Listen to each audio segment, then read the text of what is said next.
What is going on, everybody? Welcome back to Phones and Drones. For those of you that follow the channel, you know we've been doing a lot of coverage on our new Samsung Galaxy S23 Ultra, this baby right here, and it has been a pleasure to use so far in our limited hands-on time. Make sure to stay tuned to the channel for the full review and our really in-depth thoughts on it. For now though, One UI 5.1 that is running on the new S23 series, that'll obviously be coming to the S22 series and below. It's got quite a few fun little new features.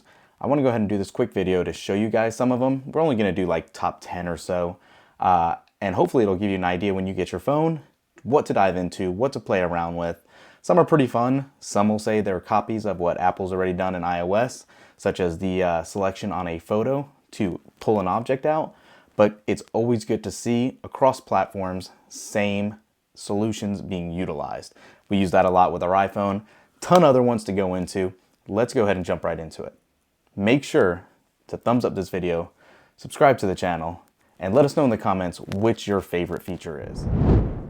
All right, so jumping into it, as we said in the introduction, one of the new features on One UI 5.1 is the ability to, when you take a photo, click on it, long press, it'll do a little search, and it will actually highlight the subject and give you a couple new options.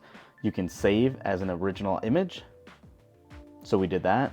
You can long press and also share it to whatever sheets you might have available, any applicable apps, or you can just simply copy it.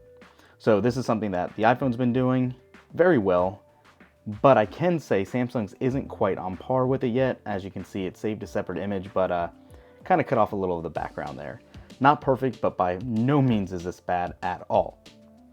So one of the other new features you might have noticed is this new battery widget up top here. What you can do is actually jump into settings once you select it from the widget interface and change the background to be either a light or dark color. You can make it transparent or make it more of a solid color. And you can match with dark mode if you want. Let's go ahead and save that. Additionally, since we're talking about these widgets, right below it is the new Bixby widget that came along here too. And this has a lot of pretty cool features and functions. Again, you can jump in your settings and you have 4 modes you can select at a maximum. It comes default to translate text, discover, and whine. You can obviously change it to scene describer, object identifier, text reader, or color detector. For these though, in typical Bixby fashion, it's come a long way. It's much more improved over what it is. This gives you the ability to scan a barcode on a wine label.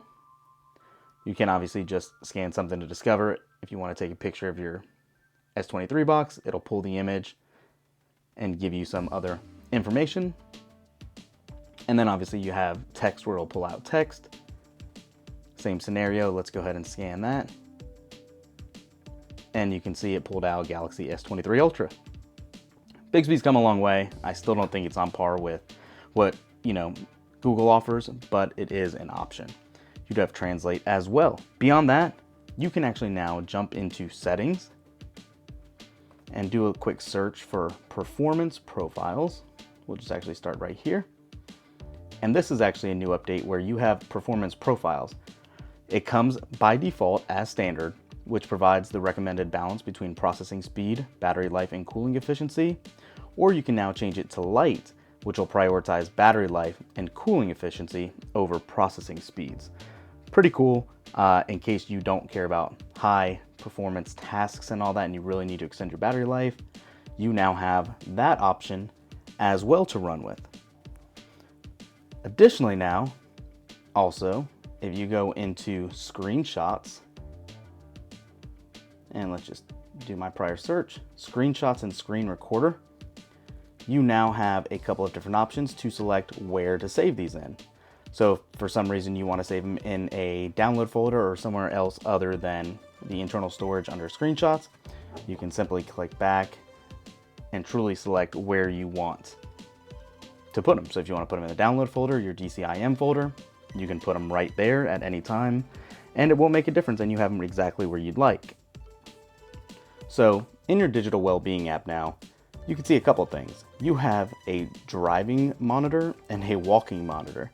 So you can see how much you're using your phone while walking or driving. If you select one, you can see it's trying to let you know to avoid distractions and to let you know what apps you're using the most while you're actually on a walk or anything of that nature. pretty interesting inclusion here, but hey. Next up, what you're gonna be able to do is do lock screen notifications. And if you hop into here now, what you're gonna see is you no longer have to choose to show all or hide all content. If you pick to show all, you can now make this much more granularly taken over. And you can select on an app by app basis which one or which apps you do want to have displayed there. It's nice in case you want some, but not all. It is a great new addition to see this being offered as well. Now, a couple of other new features in the camera app specifically. You guys can see here on selfie mode, you can now obviously also change your color tone from normal to warm. And I think warm does look a little better, but it does stay right from natural is your normal original piece to have. So there is that. You are going to have a new Pro mode video. So you're actually gonna have high bitrate videos in Pro mode. So if you go into here and go into Pro Video, and if you go into your settings here, advanced video options, you now have a high bitrate videos for Pro Video. This will increase the bitrate of videos recorded in Pro Video mode.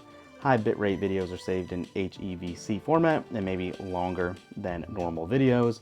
Again, if you like taking more professional videos, you have this as an option in that new Pro Video mode for that.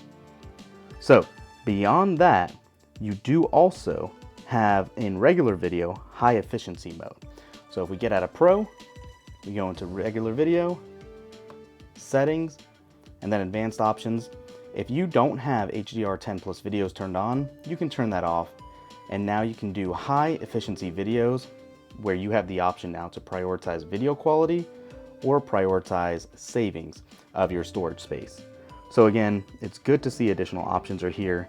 Just keep in mind that you do have to unfortunately pick and choose if you want HDR10 plus videos on or that option for high efficiency videos. You can't do all of it. So take that for what you want, but it is a cool new addition nonetheless. You're now also gonna have camera export RAW. So what I mean by that, if you jump in here, more, you now have this new camera setting called Export RAW. When you jump into it, you have a plethora of more features and you can see your graph and everything right here in this Pro mode. Always good to see as well. So pretty neat. You do have a new eye comfort shield. So if you actually pull this all down, do another little search for eye comfort. So in here, you have eye comfort shield. And what's neat about this is it can be adaptive.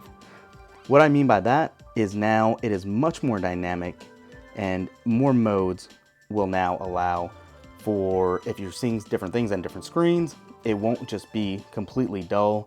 It is much more vivid if needed, if what is on the display will show that. So it's pretty cool. I actually keep it off as bad as that is.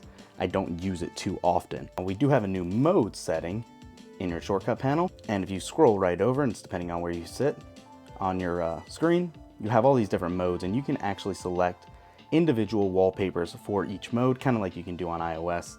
So if we want to go into our sleep mode, you'll see everything will change right over to that. We have new wallpaper set.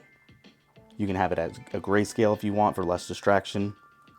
You can change it per option.